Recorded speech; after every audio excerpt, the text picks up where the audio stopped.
নমস্কার। আমি আজকে একটা কালসর্প যোগ কিভাবে হয় বা যোগের বিচার নিয়ে আমি আলোচনা করছি। কালসর্প যোগের বিচার ছোট করে একটু আলোচনা করছি। আগামী দিনে কালসর্প নিয়ে আমি আরও বিস্তারিত আলোচনা করব। পৃথিবীতে যেসব ব্যক্তি বা যেসব জাতক জাতিকারা জন্ম নেয়, সেই জাতক জাতিকার সম্পূর্ণ জীবনের জন্য খুব গুরুত্বপূর্ণ হয়। সেই জন্মের সময় দ্বারা জন্মছক তৈরি করা হয়, সেই জন্মের সময় দ্বারা জন্মছক তৈরি করা হয়। তারপর বোঝা যায় যে ওই জাতক জাতিকার জীবন কিভাবে কাটবে, আর পুরো বিচার করা যেতে পারে জন্মছকের ফলে। জন্মকালের সময় বা দ্বারা তৈরি করা হয় জন্মছকের দ্বাদশ ভাব। এই দ্বাদশ ভাব থাকে লগ্ন থেকে, আমাদের দ্বাদশ ভাব থাকে। আর এই দ্বাদশ ভাবে 9টি গ্রহ স্থিতির দ্বারাই বোঝা যায় যে তার গুণ, ধর্ম, আচার, বিচার, কর্ম ইত্যাদি। জন্মছকে বিভিন্নভাবে নবগ্রহের স্থিতি আর তাদের যুক্তির দ্বারা ভিন্ন ভিন্ন প্রকারের যোগ তৈরি হয়। আবার বলি, জন্মছকে বিভিন্নভাবে নবগ্রহের স্থিতি আর তাদের যুক্তির দ্বারা ভিন্ন ভিন্ন প্রকার যোগ তৈরি হয়। এই যোগই জাতকের জীবনে শুভ এবং অশুভ প্রভাব দেয়। এটা আগে মাথায় রাখতে হবে। একই রাশি, একই লগ্ন, কাক্ষর ভালো হচ্ছে, কাক্ষর খারাপ হচ্ছে কেন?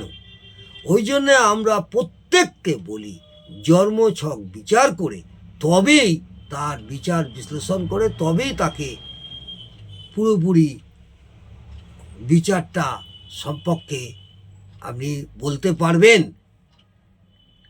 ইউটিউব চ্যানেলে অনেক জ্যোতিষ ভাইরা অনেক রাশির গোল্ডেন টাইম হবে, অনেকের এ হবে, যদিও সার্বিক বিচার, কিন্তু প্রথমেই বলবো তার জন্মছক বিচার করে তার সেই কোন যোগে আছে, তার শুভ অশুভত্ব জন্মছক ছাড়া বিচার করা যায় না।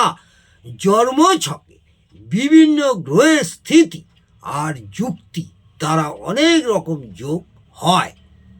জন্মছকে বিভিন্ন গ্রহের স্থিতি আর যুক্তির দ্বারা অনেক রকম যোগ হয়, যেমন গজ কেশরী যোগ,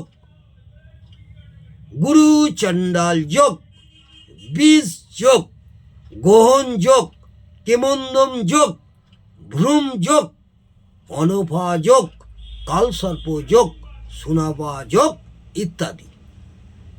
যখন জন্মছকে রবির রবি দুই দিকে গো স্থিতি হলে বেলি যোগ হয়। এটা মাথায় রাখবেন।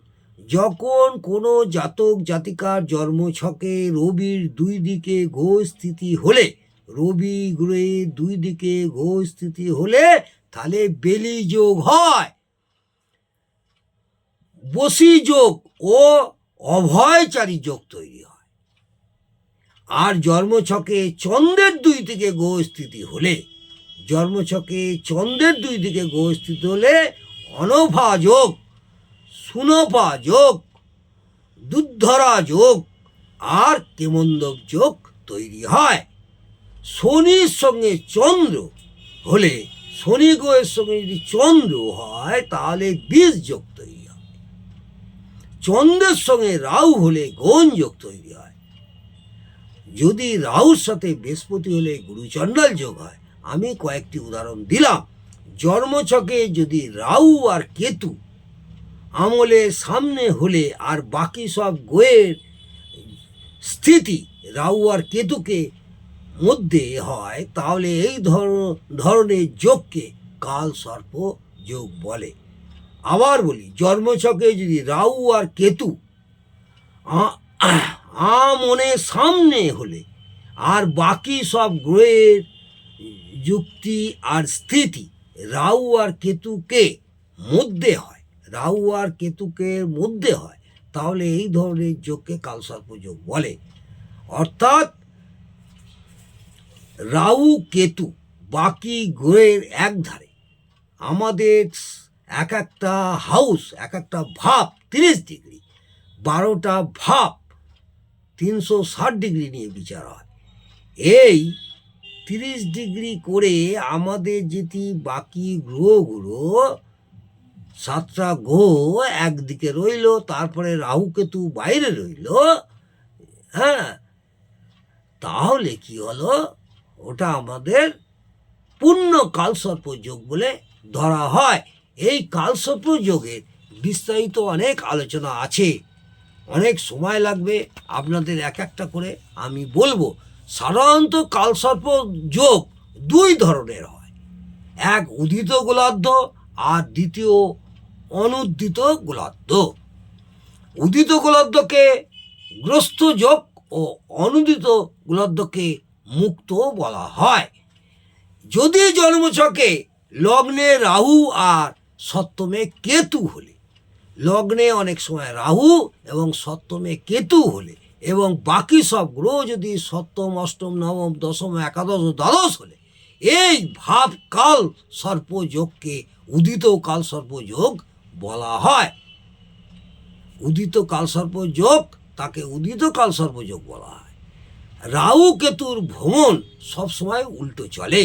এই যোগে সব গ্রহ ক্রমশ রাহুর মুখে চলে আসে।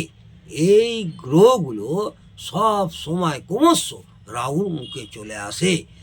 কালসর্প যোগ সম্বন্ধে বাকি আরও বিস্তারিত আমি আলোচনা করব। সাধারণত কালসর্প যোগ দুই ধরনের হয়, সেই সম্পর্কে ছোটোখাটো একটু আলোচনা করলাম, আপনাদের সামান্য একটু টাচ দিলাম। আগামী দিনে আরও কালসর্প যোগ নিয়ে বিস্তারিত আলোচনা করব। যদি ভালো লাগে অবশ্যই কমেন্টে জানাবেন এবং একটু লাইক করে উৎসাহিত করবেন। নমস্কার, জয় মা তারা। ভালো থাকুন, সুস্থ থাকুন, আনন্দে থাকুন।